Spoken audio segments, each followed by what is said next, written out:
과거 30년을 성찰하고 미래 30년을 준비하는 2020년 19회 한국 선교 지도자 포럼이 온라인으로 진행됐습니다. 보호 출산에 관한 특별법 지지 기자회견이 열렸습니다.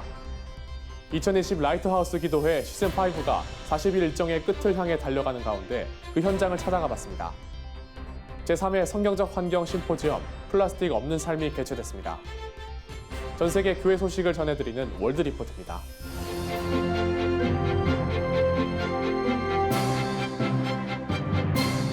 안녕하십니까. CGN 투데이입니다. 첫 소식입니다. 코로나19 대유행 속에서도 선교계는 어려움들을 돌파하기 위한 노력들을 계속 진행해 왔는데요. 어떤 활동들이 진행돼 왔는지, 앞으로의 방향성은 어떠해야 하는지를 함께 논의하는 한국 선교 지도자 온라인 포럼이 진행됐습니다.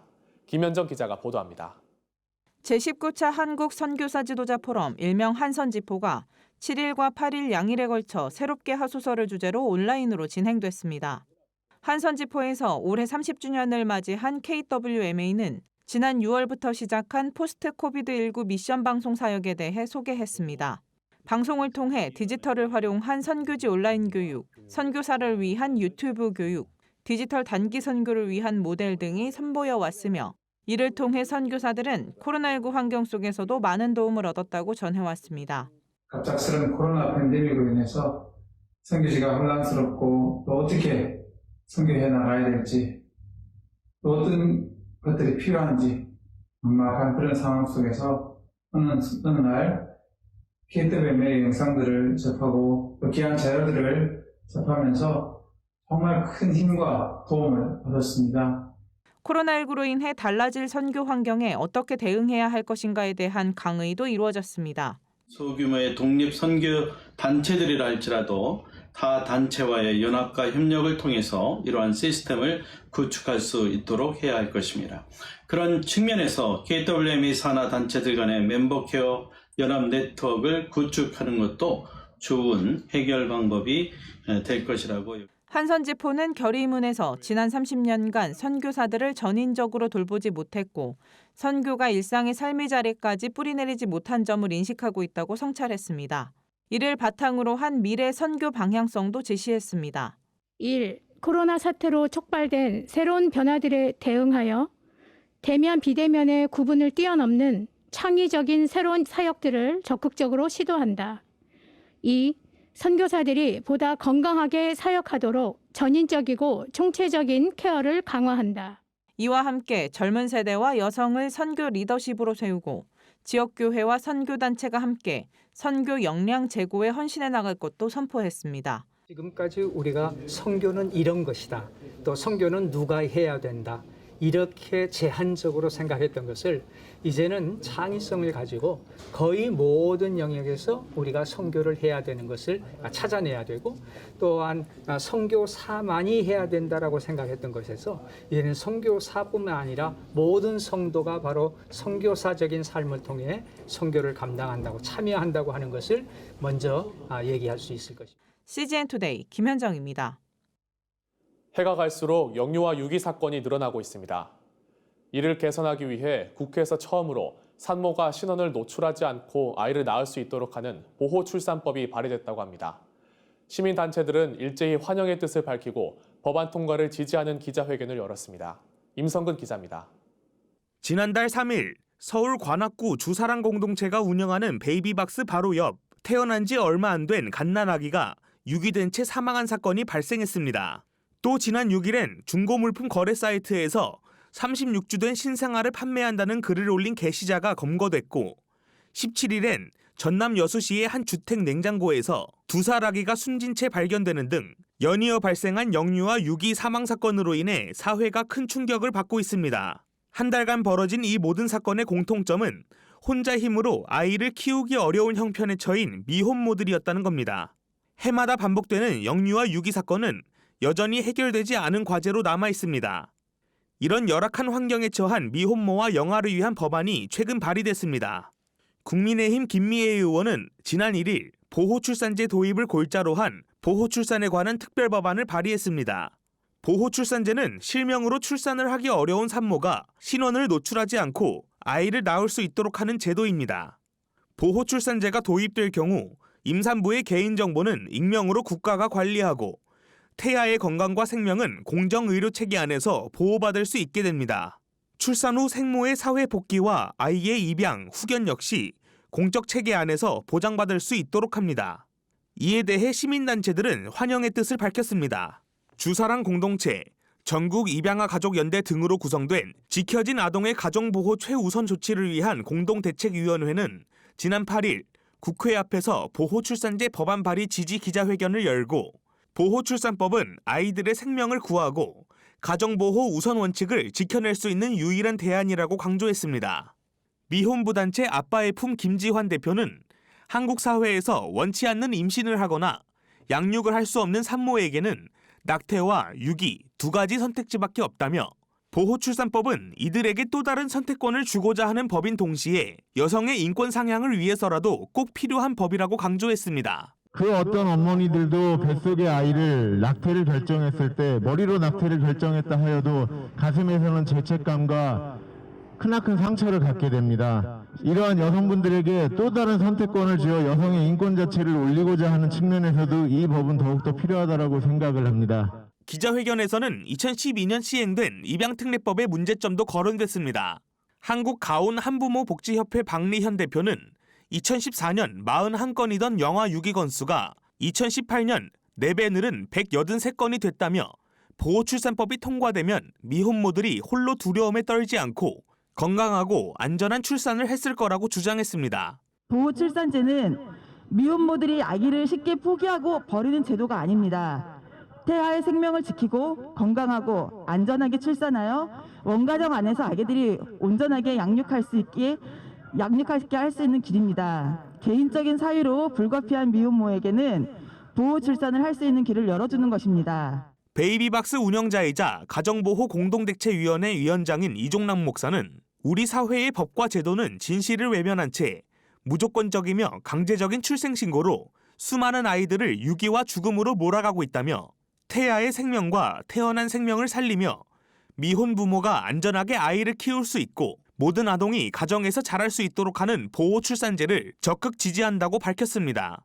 태아의 생명을 안전하게 태어날 수 있도록 지키고 태어난 아이들을 안전하게 보호하며 미혼모가 아이들을 안전하게 키울 수 있는 법이다.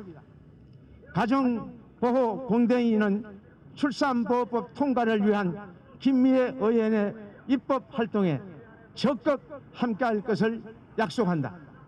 CGN투데이 임성근입니다. 그리스도인들은 어렵고 힘든 순간 앞에서 기도로 하나님 앞에 겸손히 나아가는데요. 2020 라이트하우스 기도회 시즌5가 진행되는 동안 국내뿐 아니라 세계 각지에서 많은 성도들이 하나 되어 합심으로 나라와 민족을 위해 기도했습니다. 조준하 기자가 취재했습니다. 기도회가 시작하는 오전 10시가 되자 실시간 채팅창에는 기도회에 참여하는 많은 성도들이 댓글로 인사를 나누고 기도회에 대한 기대감을 표합니다. 성도들이 같은 시간 합심으로 기도하기 위해 각자의 자리에서 온라인으로 기도회에 참여합니다. 지난 10월 19일부터 시작된 2020 라이트하우스 기도회 시즌5는 이미 부흥은 시작되었습니다. 다시 대한민국을 위대하게라는 주제로 매일 오전 줌과 유튜브를 통해 성도들과 함께하고 있습니다. 전 세계 58개국에서 하루 누적 평균 4만 명 이상의 성도들이 각자의 처소에서 뜨거운 은혜 가운데 기도회에 참여해 오고 있습니다. 이날 기도회에 이재훈 온누리교회 담임 목사가 참석해 흔들리지 않는 나라라는 주제로 말씀을 나눴습니다. 이 목사는 하나님을 대적해서는 세상이 요동칠 수밖에 없다며 기도의 중요성을 강조했습니다. 하나님의 백성들은 더 마음을 담대하게 가지면서 이제 이 돌이키지 않는 이 세상, 끊임없이 계속 하나님을 대적하며 추구하는 이 세상이 어떻게 흔들릴 것인가? 대한민국에서 시작된 이 기도의 물결이 온 세상에 마지막 구원의 방주의 역할을 하게 되기를. 이번 기도회의 40일 일정 중 마지막 10일은 금식 기도로 진행돼 성도들은 북한 주민의 구원과 복음 통일, 선교 한국의 비전 회복 등 나라와 민족 그리고 열방을 위해 합심하여 기도했습니다. 이번 기도회를 통해 모금된 특별헌금 9억 2천여만 원은 소외계층, 미자립교회, 코로나로 인해 한국으로 귀국한 선교사 등을 위해 사용됩니다. 이 모든 것이 작은 물방울들의 연합인 것 같습니다. 올 한 해 기도회 인도하면서 저는 작은 자들이지만 함께 기도할 때 광야의 이 잔치와 같은 놀라운 축복을 하나님 주신 게 아닌가 싶습니다. 데이비차 감성교회 대표는 기도회를 통해 받은 가장 큰 은혜로 하나님께로 가까이 간 것을 꼽았습니다. 이 시간 가운데 우리가 가장 큰 축복은 절대 감사로 하나님께 가까이 간 것이 올 한 해 가장 큰 기도의 축복인 것 같습니다. 우리의 기도 제목과 우리의 마음의 소원들이 비록 이루어지지 않았다 할지라도 이 기도를 통해서 하나님께로 가까이 간 것이 오늘 기도회를 통해서 제가 경험한 가장 큰 은혜였습니다. 데이비차 대표는 성도들이 앞으로도 연합해 계속해서 합심으로 기도하고 나라와 민족을 복음 가운데 재건하는 일에 힘쓰길 바란다고 전했습니다. CGN 투데이 조준하입니다. 자연 속에서 분해되지 않은 플라스틱이 바다로 흘러들어가 해양 생물을 위협한다는 이야기 한 번쯤 들어보셨을 텐데요. 플라스틱은 햇빛과 마찰 등으로 잘게 부서져 미세 플라스틱이 되기 때문에 해양 생물뿐 아니라 사람을 포함한 생태계 전반으로 흡수될 수 있어 문제가 되고 있습니다. 이런 가운데 제3회 성경적 환경을 꿈꾸는 플라스틱 프리 심포지엄이 최근 열렸습니다. 일본 CGN-TV에서 전해온 소식 주영희 기자가 전합니다. 지난해에 이어 올해도 성경적 환경 심포지엄이 개최됐습니다. 토론 시간 등이 마련됐던 예년의 행사와 달리 올해는 줌을 통해 개최됐습니다. 하타가야 그리스도교회 스미다 목사는 먼저 크리스천이 환경 문제에 관심을 가져야 한다고 말했습니다. 福音宣教を進めていきたいと思います。それが目的ですね。イエス様を信じることが生活レベルに変わっていくような人の生き方の悔い改めみたいなものを提示できたらなと思います。環境問題はもうかなり深刻な問題です。あんまりキリスト教会の方からは発信されていない。で、少しでもその中で役に立てばそういうふうに思ってやっているわけです。 강사로는 국제 그리스도교 대학 서비스 러닝센터 이시아라 켄지 씨가 나섰습니다. 이시아라 씨는 환경 NGO에서 일한 경험을 바탕으로 플라스틱 문제와 크리스천이 실천할 수 있는 플라스틱 없는 삶에 관해 강연했습니다. 상품 패키지, 옷, 장난감 등 우리 생활 속에서 뺄 수 없는 것들이 된 요즘이지만 플라스틱 소비를 줄이려는 움직임은 세계 각지에서 일고 있습니다. 그 원인 중 하나는 해양 플라스틱 문제입니다. 플라스틱 제품은 지금까지 83억 톤가량이 생산됐고 이 중 대부분인 63억 톤이 쓰레기로 폐기됐습니다. 그중에서도 80%는 땅에 묻히는 등의 방법으로 처리됩니다. 일본에서도 2020년부터 비닐봉투 유료화 등 플라스틱 제품 사용을 줄이기 위한 움직임이 나오고 있습니다. 코로나 바이러스의 등장으로 포장과 배달이 증가하면서 비닐봉투 등 플라스틱 사용이 증가한 겁니다.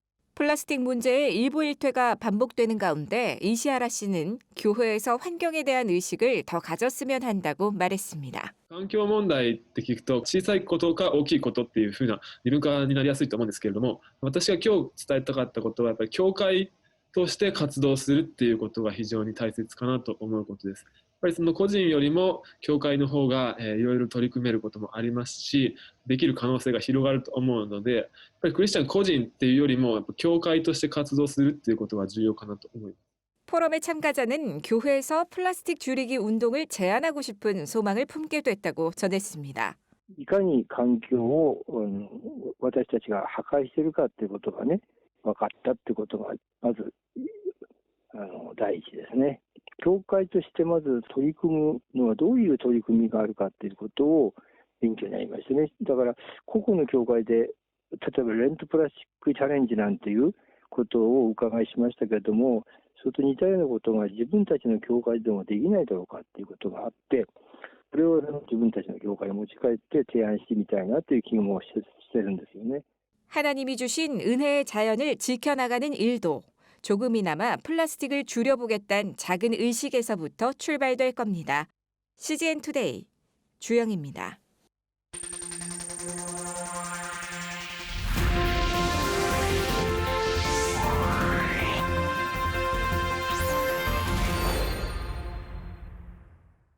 전 세계 교회 소식을 전해드리는 월드리포트입니다.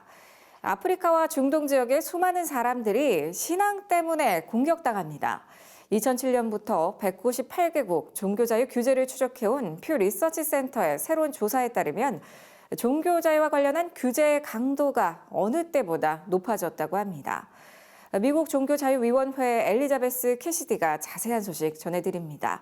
그녀는 종교 박해가 세계적으로 악화하고 있다는 퓨 리서치 센터의 조사 결과에 동의했습니다. Pew did just put out their latest report. Yes, that's correct. They do show that the trend of religious restrictions, which is not necessarily religious freedom violations, have been consistently worsening. Authoritarian states, in our reviewing of the evidence on this at USERF as well, we have many authoritarian states that we report on that severely violate religious freedom. They tend to want to control every aspect of their citizens' lives, including any religious beliefs or practices. This year was the first time that Pew looked at government type and compared it to their data, and you're absolutely correct. They did find that there was a association between authoritarian regimes and high levels of government restrictions on religion. 퓨 리서치 센터의 조사에 따르면 현재 중동 지역과 아시아 일부 지역의 종교 박해가 극심한 것으로 나타났습니다.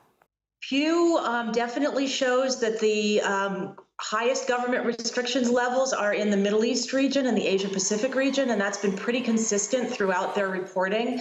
Our lens is a little bit different because we're reporting on religious freedom violations, which means violations within the meaning of the international standards on freedom of religion or belief, as well as the U.S. law, the International Religious Freedom Act that we work under. Not every restriction is necessarily a violation, but we also do see a number of countries in both the MENA and Asia Pacific regions where we have serious concerns. 종교 자유를 탄압하는 정부들은 신앙의 사람들을 위협으로 여깁니다. Well, for authoritarian governments, as I said, there's a need to control, a want to control. Anything outside the government's control is viewed as threatening, religion included, religion in particular, because it is a source of sort of belonging and inspiration for people outside of the state. I should say, too, though, that these reports, Pew's reports and our reports, also cover people who are not religious, because the right to religious freedom is a right to believe in the religion of your choice or not to believe in any religion at all. And we do see in a number of these countries where there are serious and severe violations against people who don't want to follow any faith, in particular in countries where they enforce an official or majority faith on everybody. Those who don't follow that faith, whether they want to follow a different faith or whether they want to be non-religious, often are suffering religious freedom violation. 지금까지 CBN과 함께하는 월드리포트였습니다. 오늘의 단신입니다. 보건법률가회와 보건언론인회 창립준비위원회가 지난 8일 프레스센터에서 인권보도준칙과 침해받는 언론의 자유라는 주제로 토론회를 개최했습니다. 이날 토론회에서는 지난 2011년 제정된 인권보도준칙 제8항의 성적 소수자 인권과 관련해 인권보도준칙 제8항이 동성애 등 성적 지향이나 젠더 정체성을 옹호하는 관점에서 언론의 자유를 제한하고 있다고 밝혔습니다. 한국기독교교회협의회 정의평화위원회와 대한불교조계종 사회노동위원회, 천주교 서울대교구 노동사목위원회는 지난 8일 고 김용균 노동자 2주기 3개 종단 공동성명서를 발표했습니다. 세 단체는 더는 노동자들을 죽음으로 내몰 수 없다면서 중대재해 기업처벌법이 절실히 요구된다고 밝혔습니다. 성산생명윤리연구소와 한국기독교생명윤리협회가 오는 11일 프레스센터에서 비혼 출산 문제점 긴급진단 세미나를 개최합니다. 이번 세미나에서는 먼저 신학, 법률, 여성, 생명윤리의 주제로 각 분야 전문가의 발제가 진행되며 이어서 3명의 전문가가 함께한 토론이 진행됩니다. 미국 크리스천 포스트는 최근 뉴욕에서 가장 오래된 교회이자 자유의 종으로 유명한 교회인 미들 콜리젯 교회가 지역의 대형 화재로 인해 피해를 입었다고 전했습니다. 자클린 제이 루이스 목사는 우리의 마음이 교회의 문과 같이 깨졌다고 안타까움을 나타냈습니다. 세상이 멈춰도 복음은 멈출 수 없습니다. CGN 투데이는 더 넓게, 더 지혜롭게 세상에 바로 서고자 하는 그리스도인들을 위한 눈이 되겠습니다.